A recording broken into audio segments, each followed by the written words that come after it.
Hello, du coup je vais faire une petite vidéo sur un petit détail auquel je n'avais pas pensé et dont on m'a fait la remarque. Et justement, moi aussi à l'époque j'avais galéré. J'avais sûrement trouvé des vidéos soit en anglais ou en portugais.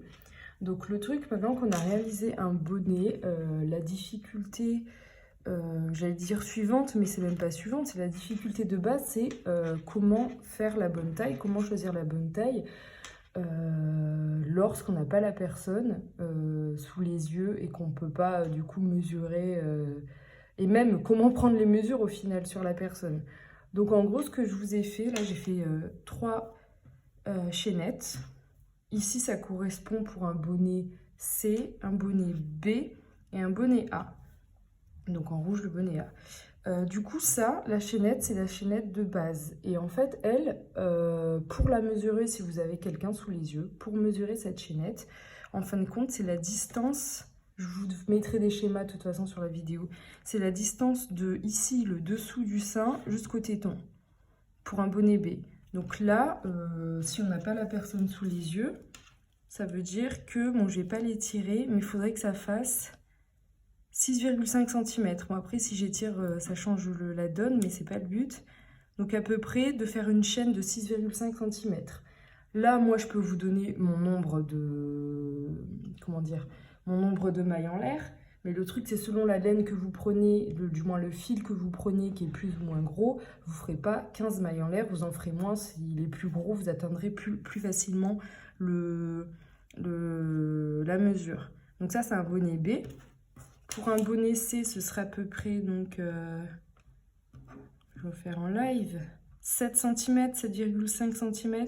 Si je tire, mais il ne faut pas trop tirer, comme ça, 7,5 cm pour un bonnet C.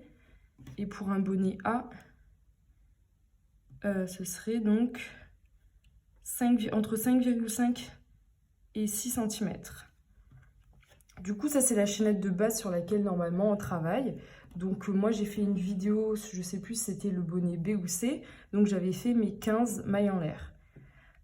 Après, l'étape suivante, donc ça, c'est pour déterminer la hauteur. Et l'étape suivante, c'est la largeur. Donc, je vais prendre ce vieux maillot.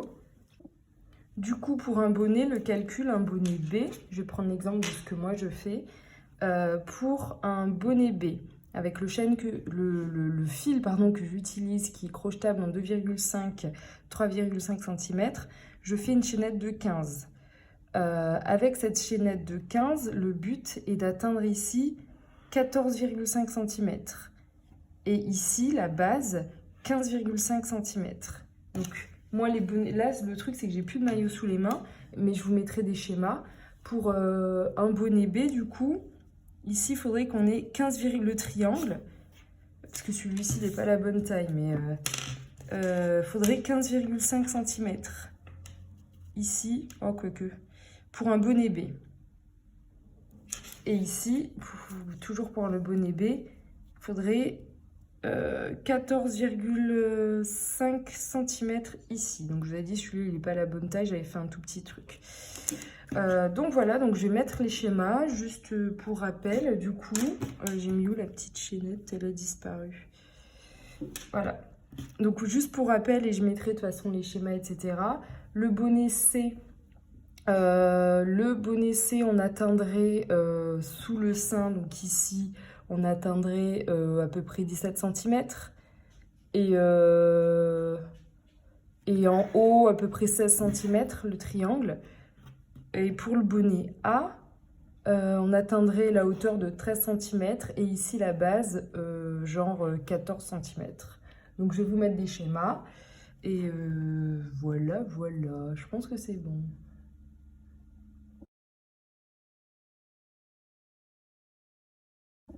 Juste, bien sûr, je l'ai déjà dit, mais je préfère le redire encore.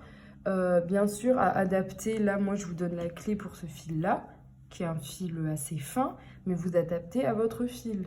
Donc après, moi, j'ai l'habitude de faire avec ce fil, donc je sais que je fais mes 15 chaînes, mes 15 mailles en l'air pour ma chaînette, mais après, vous adaptez à votre fil. Mais je mettrai les schémas, comme je vous ai dit.